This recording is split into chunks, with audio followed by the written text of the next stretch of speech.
Notre invité du jour, il s'appelle Maître Sekou Kondiano. Il est l'avocat de Monsieur Bangali Mati. Monsieur Maître Sekou Kondiano, bonsoir. On Air Politique, l'invité. Maître Sekou Kondiano, bonsoir. Bonsoir, monsieur. Bien. Je précise que vous êtes l'avocat de Monsieur Bangali Mati. La première question, Thierno Mondé. Alors, vous êtes l'avocat de l'ancien directeur général de DDG, la Guinéenne d'électricité. Nous précisons qu'il avait perdu son poste, il a été poursuivi devant la CRIEF et là, cette juridiction vient de le blanchir. La Cour suprême. La Cour suprême, pardon, l'a blanchi. Est-ce qu'on peut savoir la teneur exactement de cette décision ou de cet arrêt? Je vous remercie de m'avoir donné la parole. Je la prends pour essayer de tenter tant soit peu de vous expliquer les tenants et les aboutissants de la procédure qui a concerné M. Bangali Mati.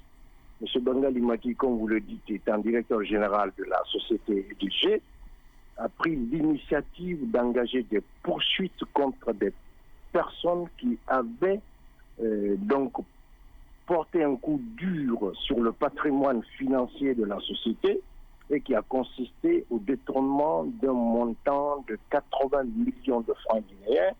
Et ensuite, il a été signalé qu'il y avait un manquant de plus de 3 milliards dans les caisses de EDG. Il a engagé une enquête interne à travers les services de l'audit interne et qui ont établi, au-delà de l'exercice de ses fonctions, c'est-à-dire avant sa nomination, il a étendu les investigations concernant cette période qui ne le concernait pas et qui a donné donc lieu à un résultat escompté d'un montant considéré à un préjudice à hauteur de près de 3 milliards 749 millions et poussière. Il a donc décidé de porter cette action pénale contre les personnes qui avaient été impliquées directement dans cette procédure. Voilà que par une pirouette dont on ne connaît même pas l'origine et qui s'est renversée sur lui, et qui a fait par la suite, lui, en tant que victime plaignante, et qui se retrouve être poursuivi en lieu et place des personnes délinquantes dont l'incrimination ne faisait l'objet d'aucun doute. Alors, voilà. La question qu'on se pose désormais, il avait perdu son poste et son image a été écorchée, si on peut se permettre.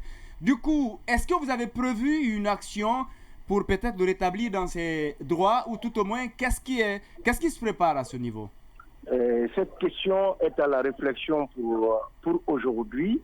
Nous sommes en train de penser et estimer s'il y a lieu, au sens de la réglementation et des considérations factuelles dans ce dossier, voir l'opportunité d'engager une procédure dans ce sens-là, au fin de le rétablir dans son honneur, dans sa considération et dans son image qui a été totalement ternie par une procédure inouïe, impossible et qui lui a donc porté un préjudice que nous estimons qu'on pourra éventuellement laver dans les jours qui suivent, s'il y a lieu.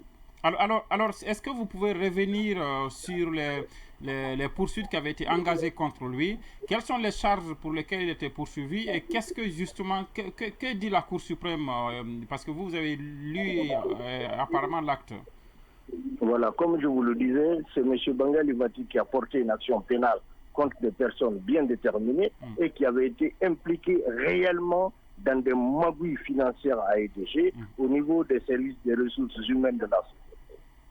Puisqu'on n'a pas trop de temps, je ne rentrerai pas dans beaucoup de faits, mais voilà que cette plainte-là s'est retournée contre lui, alors que vous comprendrez avec moi aisément qu'on ne peut pas être à la fois victime, plaignante, et en même temps être poursuivi parce qu'il y a une incompatibilité. Quand vous dites que la plainte s'est retournée contre lui, qui avait porté plainte contre lui? Parce que nous personne n'a avons plutôt porté connaissance plainte des contre poursuites. lui. On a vu tout simplement, monsieur, un réquisitoire établi par le parquet spécial qui l'impliquait dans la magouille ou dans le détournement des faits résultant sur un montant détourné de 3 milliards 749 millions et poussière contre lui, de la même manière que les personnes qui avaient été poursuivies.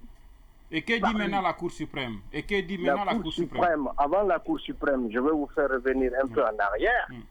Non seulement la Cour suprême a clôturé de façon définitive cette procédure-là, mais même la Chambre de l'instruction de la CRIEF a établi, après toute enquête factuelle, juridique, et au-delà de nos informations à nous-mêmes données, eh bien, elle a établi que M. Bangali Mati n'était impliqué dans aucun détournement, dans aucun blanchiment, dans aucune infraction tendant à établir un enrichissement illicite à sa charge. Donc la Chambre de l'instruction a pris une ordonnance de non-lieu contre laquelle le parquet spécial n'a pas fait appel, mais plutôt l'agent judiciaire, considérant que ses intérêts auraient été floués par cette ordonnance, a fait appel. Arrivé au niveau de la Chambre de contrôle de l'instruction, et il a été établi à ce niveau qui est la Chambre d'appel, eh bien à ce niveau également, l'ordonnance de la Chambre de l'instruction a été confirmée en établissant l'irresponsabilité totale de M. Bangali Mati, sans non-inculpabilité. Donc, ça aboutit à un arrêt de non-lieu. C'est cet arrêt qui a été confirmé par la suite par la Cour suprême en raison des éléments saillants qui se trouvaient dans le dossier et qui établissaient que M. Bangali Mati a agi avec honneur et responsabilité dans la gestion Kondiano, peut-on dire que votre client a voulu toucher des intouchables? Quel est le sort de ces intouchables actuellement? Parce qu'il y avait une première plainte contre ces gens-là. Est-ce que ces gens quand même sont menacés? La plainte là suit son cours normal parce que la justice, me semble-t-il, s'est reprise parce qu'elle a finalement su que les véritables personnes qui étaient impliquées dans ces détournements-là se trouvent être renvoyées certainement devant le tribunal de jugement, devant la Sont-elles renvoyées maintenant là? Non, pas maintenant parce que l'instruction n'est pas encore clôturée car vous comprendrez, c'est un gros dossier. Je pense que l'instruction n'est pas terminée parce que dès lors que nous, on avait reçu un non-lieu partiel, on n'a plus le droit de s'intéresser directement sur le dossier qui restait au niveau de la Chambre de l'instruction dans la mesure où je ne suis pas l'avocat de ces personnes qui font l'objet de ces poursuites. Mais vous êtes victime de... Est-ce que vous pouvez vous constituer partie civile auprès de ces gens-là?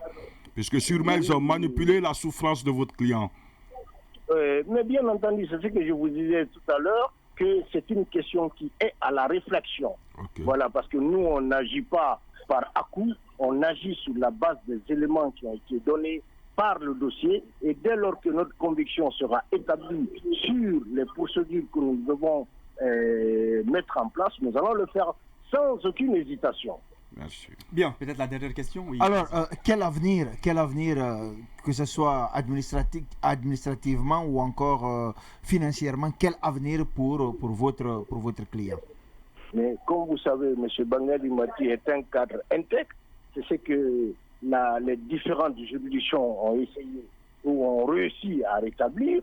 C'est un cadre consciencieux, c'est un cadre responsable, d'un professionnalisme irréprochable. Donc au jour d'aujourd'hui, son honneur a été lavé et il a été sauvé de cette manipulation qui a été montée, orchestrée de toutes pièces contre sa personne, et ce complot a échoué. Nous pensons que M. Bangali Mati, avec la capacité d'analyse qui est la sienne, il pourra rebondir à tout moment dans le secteur privé ou dans le secteur public selon son avenir. Est-ce que travailler à l'EDG l'intéresserait toujours? Je ne saurais répondre directement à cette question. C'est une question que M. Mati seul pourrait trancher si toutefois il est appelé par les pouvoirs publics à gérer une entreprise publique quelconque. Surtout, comme vous le savez, c'est une personne qui a la capacité nécessaire de gérer, que cela soit à EDG ou ailleurs. Maître Sekou Kondiano, merci d'avoir accepté de répondre à nos questions. Je vous remercie, monsieur. Bien, beaucoup de messages. Salut ORLM, force est de dire qu'il faut que le peuple de l'Afrique, du Mandingue et de la Guinée se réveille pour mettre fin au coup d'état militaire. Je jure vraiment, c'est dommage pour notre armée qu'elle plonge l'Afrique dans ses misères. Diakité Mamadi qui nous écrit depuis Bokeh un autre message. Je vais d'abord voir au niveau de la page Facebook.